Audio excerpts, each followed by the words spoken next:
All right, so what we want to talk about is we want to expand our idea of VSEPR theory, valence shell electron pair repulsion theory, to understanding what's happening with the electrons and what orbitals they're in within a molecule. And so the really simplest and most easily applicable way to do that is called valence bond theory. So if you remember from the VSEPR theory, we had generated these shapes, and the prototype shapes, the shapes across the top of this chart, were the basic shapes that we're dealing with. So an example of that was the methane molecule, CH4. So we know that methane has 109.5 degree bond angles, that there's 4 hydrogens coming off the carbon, and they're in that tetrahedral arrangement. So for VSEPR theory, always says, hey, there's just 4 different groups coming off the carbon, and so that's the tetrahedral one up there. And we know geometrically that that would have 109.5 degree bond angles. We can prove it, but we don't have to. We can also just believe it. The problem is that that determination of tetrahedral with 109.5 degree bond angles doesn't match what we thought where we knew the electrons were at. We said in our previous discussions that carbon had 2 electrons in its 2s orbital, in its valence shell, and then 2 electrons in 2 separate of its 2p orbitals. So if around that carbon we had drawn the s orbital, remember that's a spherical region around the nucleus, so there are 2 electrons in there. And then the other ones were all at right angles. So these 2 electrons could be in the p orbital that was up and down, or the like this angle, or the p orbital that was like this angle, side to side, or the p orbital that was in and out of the board.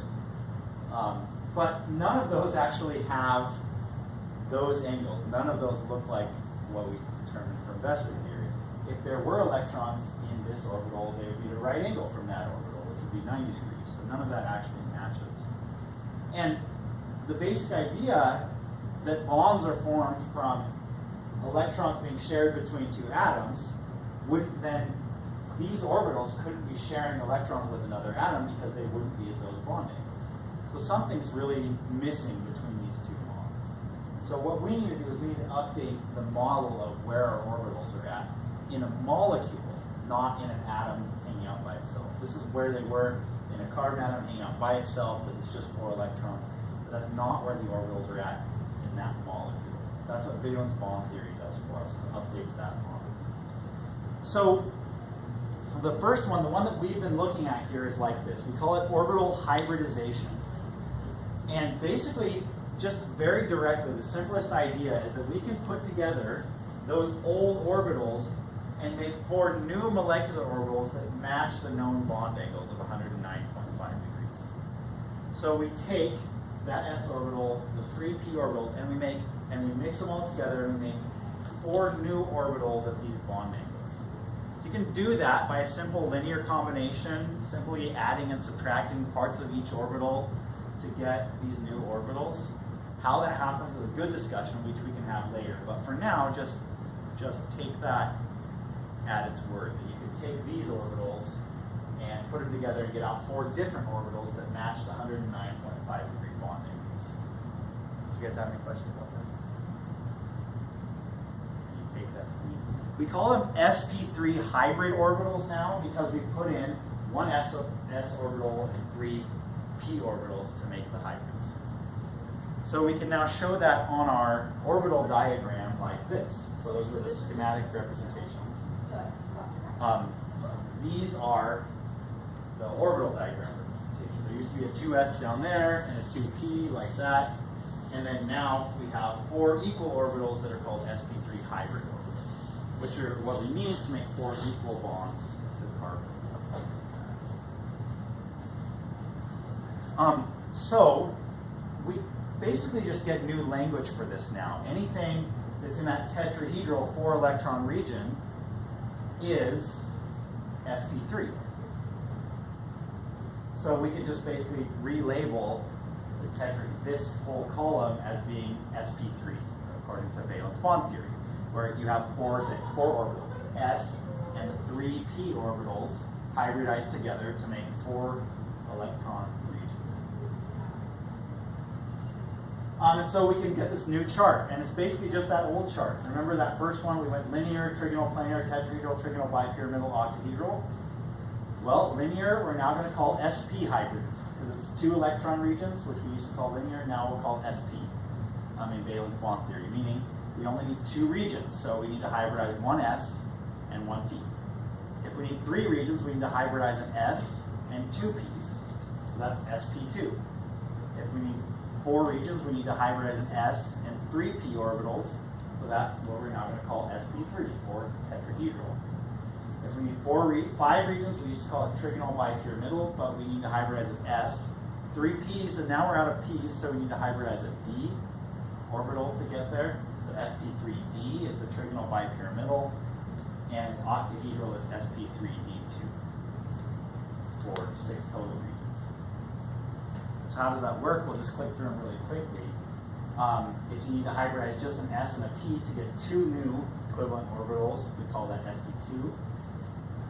You could mix the 2 orbitals, they look like this. The 2 hybrid orbitals look like this, directly opposite each other. You need to mix 3, this would, again is trigonal, in the Vesper model we call this trigonal planar, and now we're calling it sp2 hybridization, where you grab an s and 2 p's and get 3 hybrid orbitals sp2. Just note really quick, I'll come back to this, the unhybridized p orbital is still up there at a higher energy level, and we're going to use that first for something. So if you look at the pictures, the hybrid orbitals would be this way, where you took s and the 2 p's and put them together to make hybrid orbitals. The unhybridized orbital is still the one along the z-axis, sticking in and out of the board, so it would be vertical out of that arrangement. Then the sp3, we've already seen those pictures. Stick the s and the 3 p's together to make 4 equal new orbitals that can be used for bonding in the molecule. sp3d looks like this. Spoiler alert, it looks exactly like the Vesper model, the trigonal bipyramidal, when you get it out. And sp3, and there's the way of doing sp3. Oops, did I miss the octahedral one? I did. I just put up the trigonal bipyramidal twice. It's down here later on. So the octahedral one is, oh, I didn't get it on my slides at all.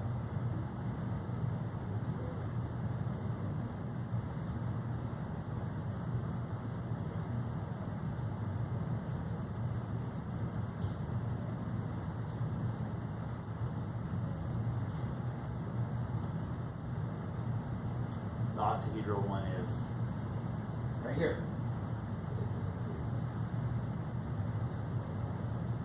Where you take the s, 3 p's, and 2 d's, so that's 6 total groups, you get 6 hybrid orbitals, and it looks exactly like the octahedral from Vesper theory. So it's really functions best for us as just an extension of the Vesper theory to understand where the orbitals must be in that model.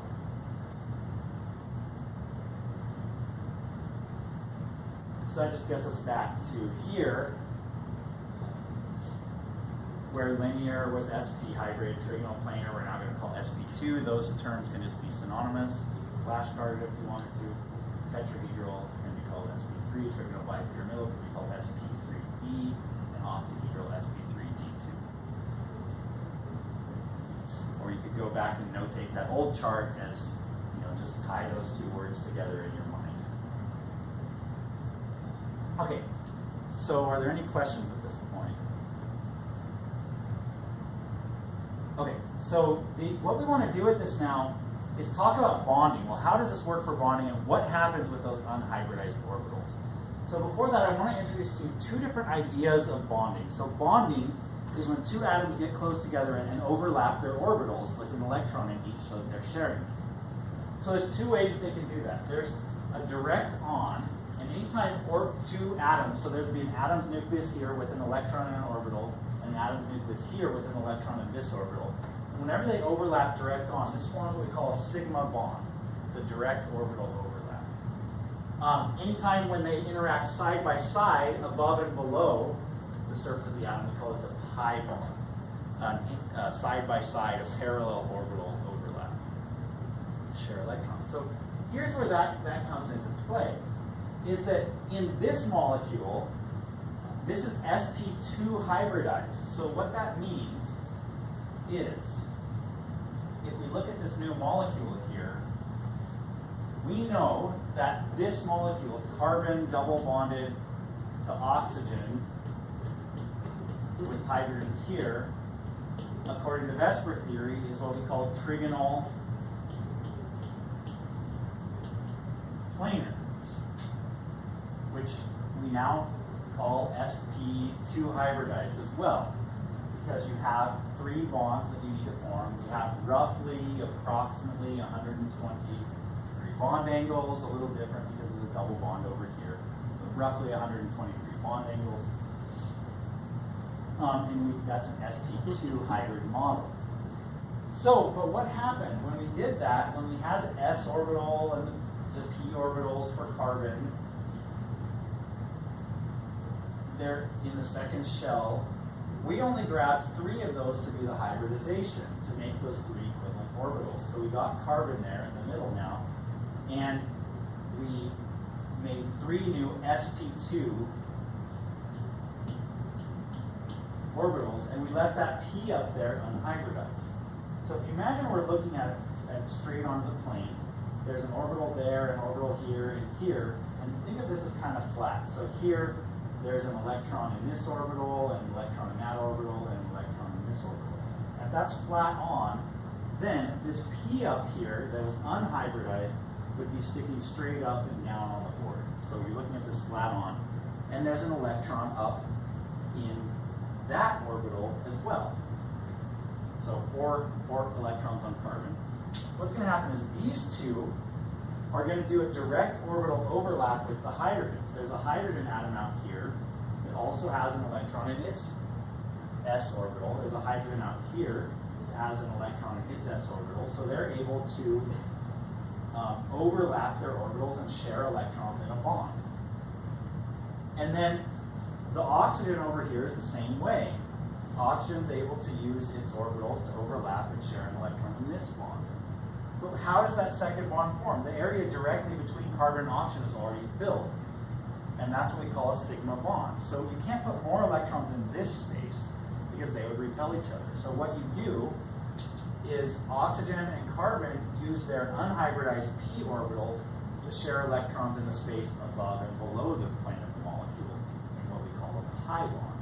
That's why it needs 3 hybrid orbitals that are equivalent, and then 1 unhybridized p orbital to share electrons above and below the surface of that molecule. And that's why we can draw that pi bond as shared with those unhybridized orbitals above and below the plane of the molecule there. That is really where we're going to stop with the discussion of where the electrons are at, but this becomes super important because the electrons that are shared above and below aren't held as tightly as the ones that are held directly between the 2. So in organic chemistry, you'll learn a lot of reactivity starts with these pi electrons going and attacking some other positive charge somewhere and initiating a reaction. Because they're sort of held out from the surface of the molecule or out from the nuclei of the molecule where they can go and be more reactive to do further stuff. They're also shared around the molecule in larger systems of pi electrons. They can pool their electrons and share electrons evenly around the molecule, leading to a state we call aromaticity, which really super stabilizes these molecules. That's a discussion for a later class, but they can do a lot of cool things sharing their electrons, or reactivity-wise, sharing their electrons outside of the direct overlap area. So that's your valence bond theory, and how we adapt the atomic orbitals really to these new orbitals within a molecule to show you where the electrons are. Questions about that? In that, where's the electron? Is it same to that picture? It's Oxygen has an electron here as well. Yeah, so that's the 2 electrons that are shared. And then oxygen's going to have itself, it's going to have two lone pairs out here where there's just two electrons, and that's why it doesn't want to bond, because it already filled those other hybrid orbitals with its own electrons in lone pairs. They haven't really shown that on this picture, but it's sp2 hybridized as well, where it has its lone pairs and its lone pairs. There's not bonding, and then it has one electron to share directly, and then one electron to share